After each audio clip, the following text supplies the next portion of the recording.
মাননীয় স্পিকার, মাননীয় প্রধানমন্ত্রীর সাথে যখন আমার দেখা হয়, উনি আমাকে বলেছিলেন, হেসে হেসে বলেছিলেন, তুমি তো ফেসবুকে মধ্য দিয়ে তুমি এমপি হয়ে গিয়েছো। আমি একটা জিনিস পরিষ্কার করতে চাই আজকে মাননীয় স্পিকার, যে আমি ফেসবুককে ব্যবহার করে হয়েছি, কিন্তু একটা জিনিস, বাংলাদেশটাকে যিনি ডিজিটাল বাংলাদেশে রূপান্তরিত করেছেন, আর এইটার প্রোডাক্ট হচ্ছে গিয়ে আপনার ফেসবুক।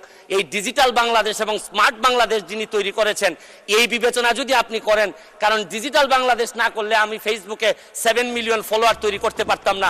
তাহলে এই বিবেচনায় আপনি বলতেই পারেন যে আমি ফেসবুকের এমপি ঠিকই, কিন্তু আমাকে যিনি ফসল হিসাবে তুলেছেন, এটা জননেত্রী শেখ হাসিনা আমাকে ফসল হিসাবে তুলেছেন। মাননীয় স্পিকার, মাননীয় স্পিকার, এই ফেসবুককে ব্যবহার করে আমি অসঙ্গতির কথা বলেছি।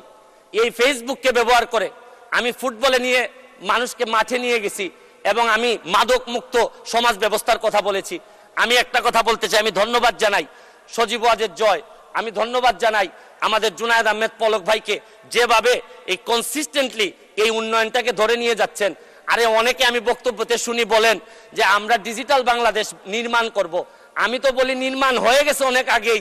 এই ডিজিটাল বাংলাদেশের ফসল অলরেডি আমি এমপি হিসাবে এই মহান সংসদে অলরেডি চলে আসছি। মাননীয় স্পিকার।